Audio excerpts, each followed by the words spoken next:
Hello, guys. Welcome to my YouTube channel. This is Sue.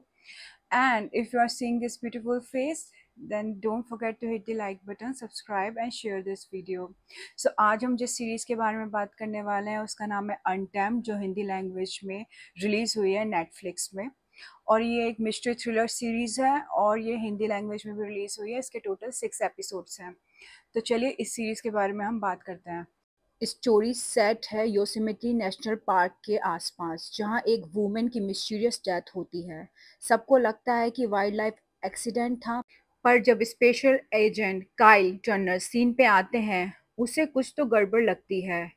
वो रूकी ranger नया के साथ मिलकर इन्वेस्टिगेशन स्टार्ट करता है और जैसे जैसे स्टोरी अनफोल्ड होती है पता चलता है कि नेचर के पीछे काफ़ी डार्क सीक्रेट्स छुपे हैं और टर्नर का अपना पास्ट भी केस के साथ लिंक हो जाता है। आगे कहानी में क्या होगा और उस लड़की की डेथ किस वजह से हुई है वो जानने के लिए आपको देखना होगा इस सीरीज को। एरिक बाना एस क्ले एक emotional broken guilt ridden agent जिसका दर्द और ऑब्सेशन हमें क्लियरली स्क्रीन पे नजर आता है। एरिक बाना की परफॉर्मेंस सॉलिड है, लेकिन थोड़ी डेप्थ और होती तो मज़ा आ जाता। Still if you are a fan of Eric then I will suggest you do not miss this series. चलिए इसके विजुअल्स और डायरेक्शंस के बारे में बात करते हैं। सीरीज का जो सबसे बड़ा यूएसपी है वो है इसके विजुअल्स। योसेमिटी नेशनल पार्क के जो विजुअल्स हैं, जो ड्रोन शॉट लिए गए हैं, वो सब मिला के एक इमर्स एक्सपीरियंस हमें प्रोवाइड करते हैं। ये शो कुछ कुछ नेचर डॉक्यूमेंट्री जैसा भी फील हमें देता है वाइल वॉचिंग दिस शो।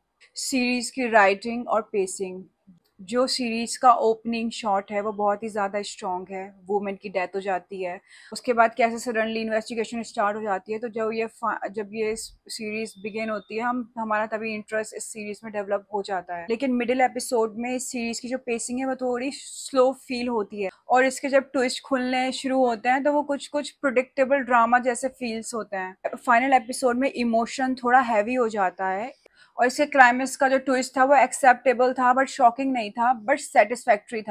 इस सीरीज के साउंड ट्रैक और म्यूजिक बहुत ही ज़्यादा एटमॉस्फेरिक है, वाइल्ड और टेंस मूड बनाता है। नेचर की रॉ साउंड्स को अच्छी तरह से यूज़ किया गया है बैकग्राउंड में, जैसे wind scripts, foot step in forest which make tension feel real.